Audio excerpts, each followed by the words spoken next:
So I'd like to start with a little introduction to the team that I work with. So I am the second person from the left here in this line of pictures.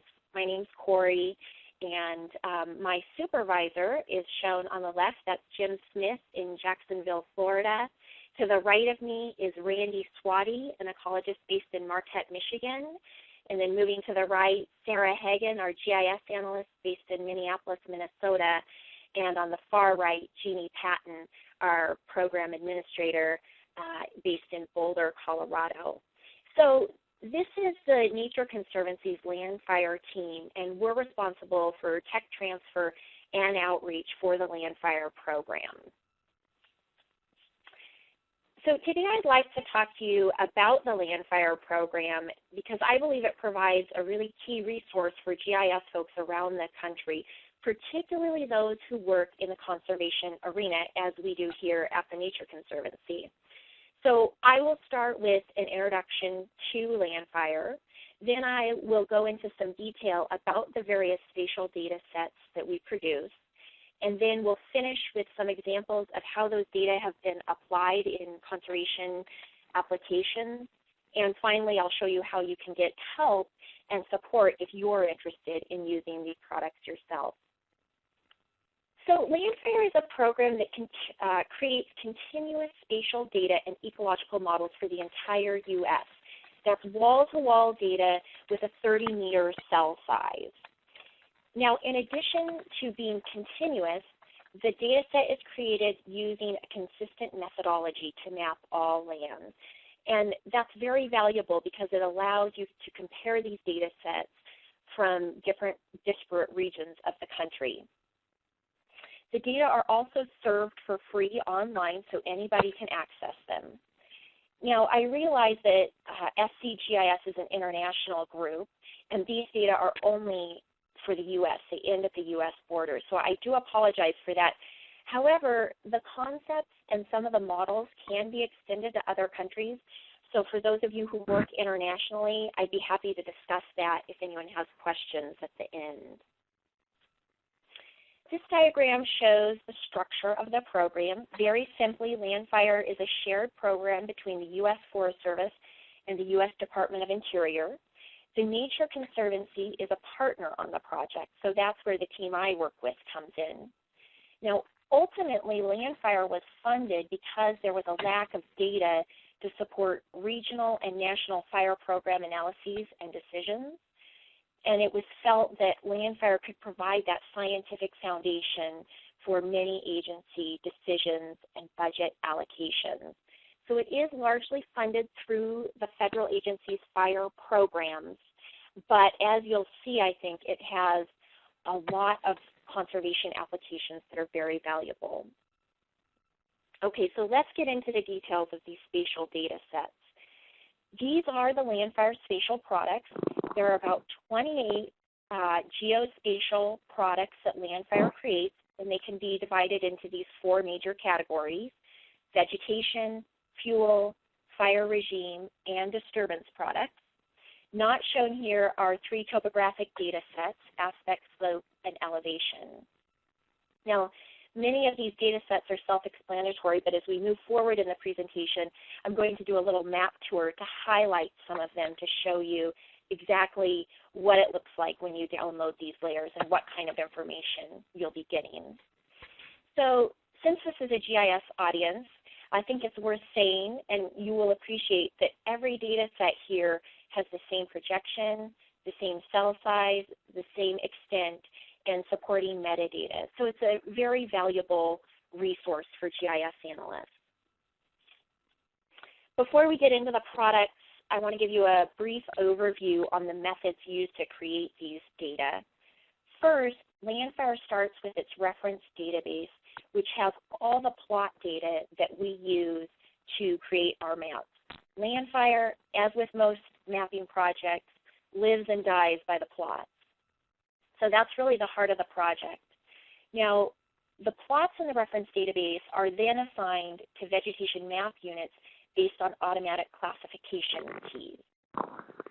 Then, a suite of biophysical gradients, Landsat imagery, And training data from that reference database are used in predictive landscape models to create these products in the middle.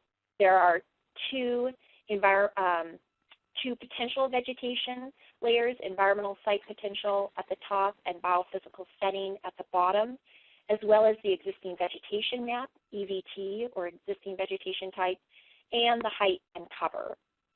So that's the basic veg suite that LANDFIRE creates.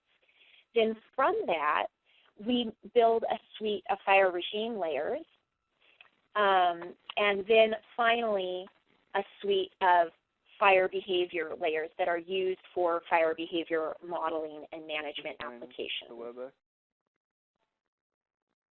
Okay, now we'll do a little map tour of some of these products to give you a flavor for LANDFIRE data. This is the existing vegetation map. It's a simplified version of that map. LANDFIRE, at my last count, maps nearly 400 existing vegetation types across the country. This particular map is just showing the NVCS subclasses, which is a course-level grouping of those vegetation types that are in the attribute table. There are too many types to display on one map.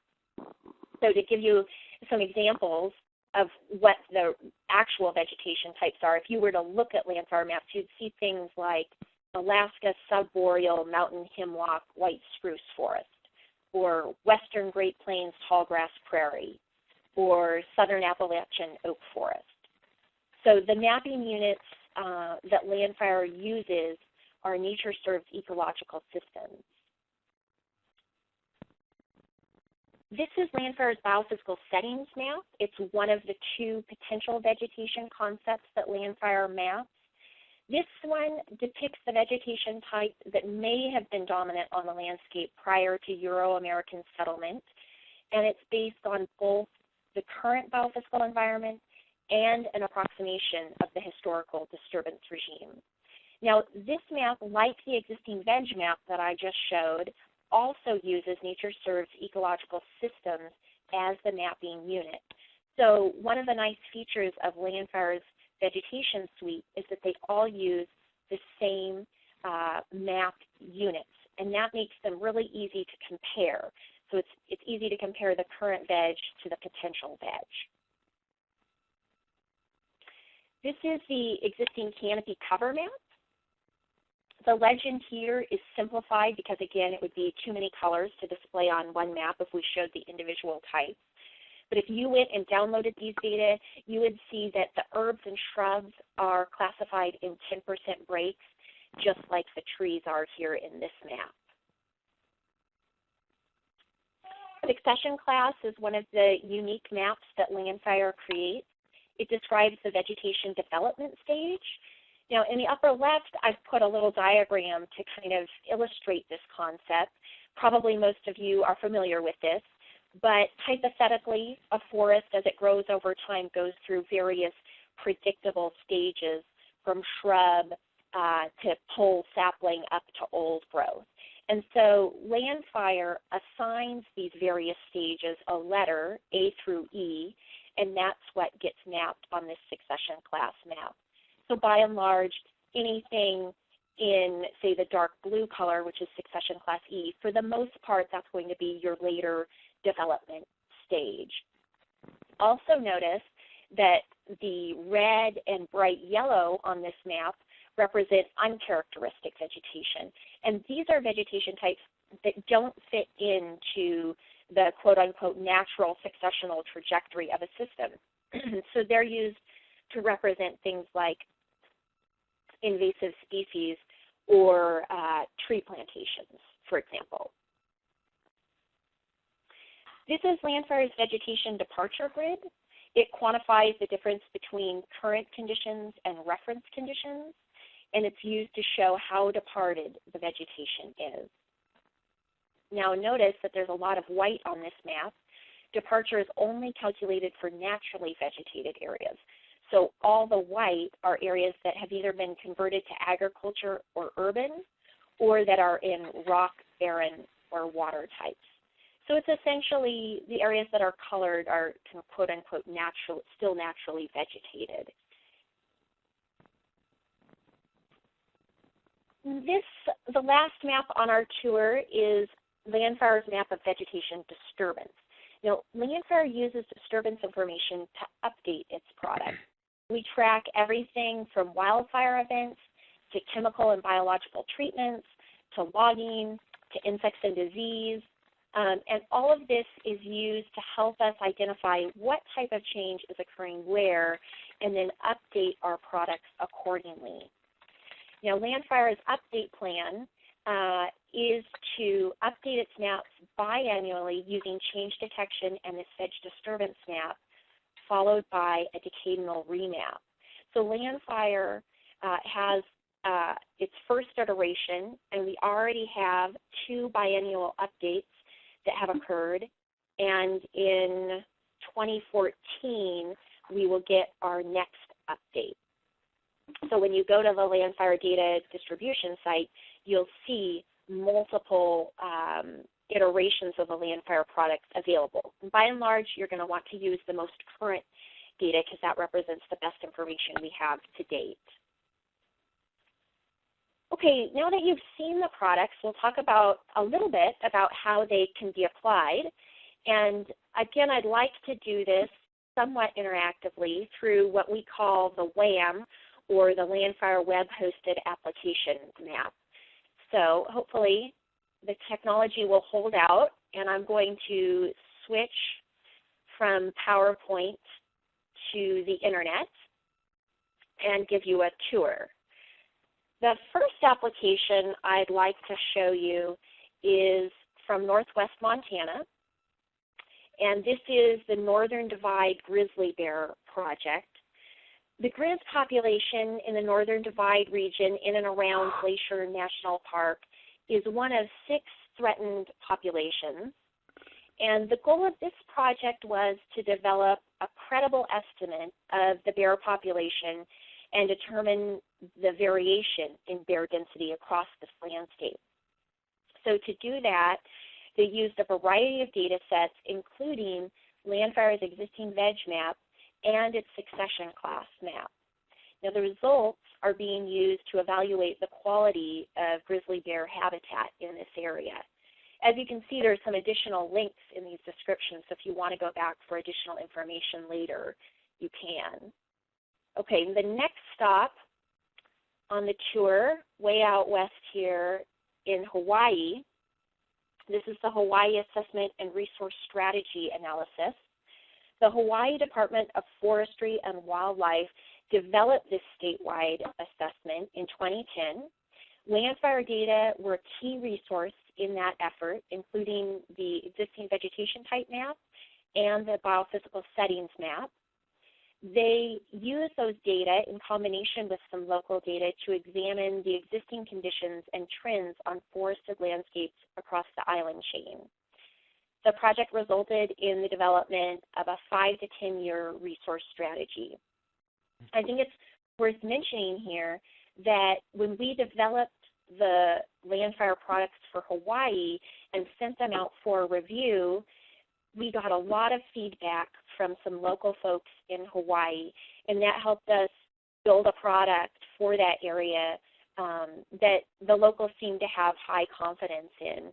So as I'll mention again later in the presentation, because LANDFIRE is continually updating its products, that feedback from users really can be incorporated into subsequent versions and make the products much more useful as we move forward.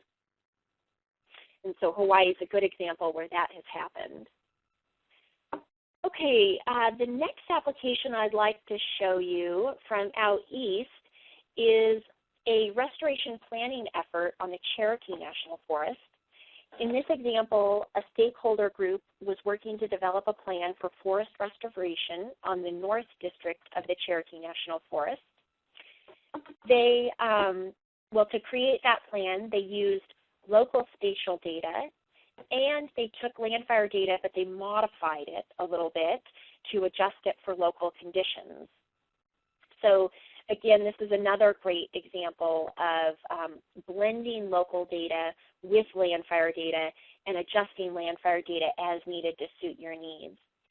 They had a local map of biophysical settings that they had high confidence in, so they used that along with LANDFIRE's biophysical settings models. Now, I haven't mentioned those models yet. They're, I think, the main non-spatial product that LANDFIRE has. They're a set of models that describe how vegetation changes over time with disturbances and natural succession. So they use those models along with LANDFIRE's height and cover maps to create their own map of ecological departure. And with that map and some other analyses, they were able to reach consensus regarding the best management approaches for doing forest restoration on this particular district. So you can go back to this map later if you choose. As you can see, there are lots of applications here to explore, and each one has a description with links to more information. Okay, so now I would be remiss if I gave this presentation without giving you a little bit of information on the fine print.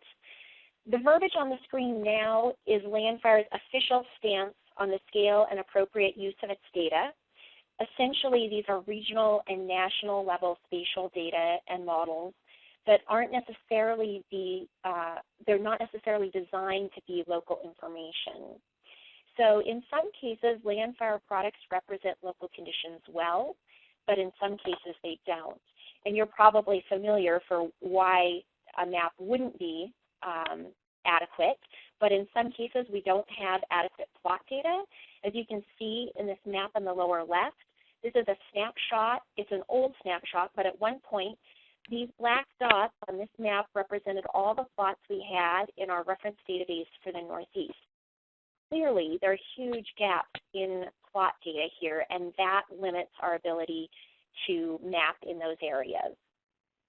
Then certain types are more mappable than others using the available technologies.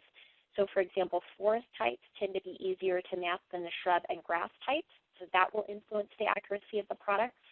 Yeah. Also the imagery. Our imagery that we're working with is circa 2001, and that's the imagery we're working with until we do our decadal remap. But as I said, through the disturbance map and the change mapping process, we, in some cases, bring in a small amount of new imagery to do our biannual updates. And finally, the number of experts we have available to help us review and improve the products influences their quality. So the bottom line is that all data, including LANDFIRE data, should be reviewed prior to application and modified as needed. Now that said, we have developed a number of support materials to help you review and update these data. One of the support resources is the Nature Conservancy's LANDFIRE team. Our job is to help users successfully and appropriately apply LANDFIRE data. Our contact information is on the website that I'll give you a link to here at the end of the presentation. Also, you see here the help desk email. LANDFIRE has a great help desk that responds very promptly to user inquiries, so that's another venue for getting help with LANDFIRE products. LANDFIRE actually has two teams that work on technology transfer. So there's the Nature Conservancy team that I work on, and there's the National Interagency Fuels and Technology Transfer team. And we each have areas of specialty. So on the Nature Conservancy's LANDFIRE website hosted on Conservation Gateway, you see a snapshot of it here on the upper left, we have things like how-to user guides and tutorials that walk you step by step through various processes for using the data, and short videos that show you how to do various things. On the National Interagency Fuels Technology Transfer site, shown here on the right, there are courses. These are free online courses that you can take at your own pace to learn about LANDFIRE products. They also have some tools that help people use the data. All right, to wrap it up, LANDFIRE provides a rich suite of vegetation-related spatial data that I think has a variety of conservation applications. I don't think it's a stretch to say that LANDFIRE provides the most comprehensive set of vegetation and fire-related spatial data sets in the country. LANDFIRE is not necessarily going to replace local data and models, but if you have nothing else or need some of the unique products that LANDFIRE provides, it's a great start. You should expect to review that data and make adjustments as needed for local applications. And again, we can help support you in that process. If you need help along the way using LANDFIRE data, you can contact us. Also, again, just to hit that point of providing feedback, because this is a very GIS-savvy audience, you guys are the best feedback we get on how the data perform, and your comments can help improve the data sets over time. I'll leave you with some helpful links if you want to learn more about LANDFIRE. If you can only handle one link, take down the first one, landfire.gov, because it contains links to the other two. The second link is the data distribution site, where you can actually access the grids and download them. And the last site is the Nature Conservancy's LANDFIRE site, where you can link to that WHAM map that I showed you and a lot of the support materials.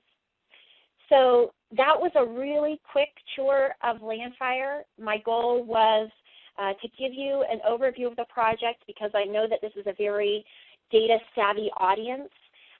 We didn't go into a lot of details, but I wanted to leave time for your questions and discussion. So thanks for joining, and if you have questions, I'd like to entertain them.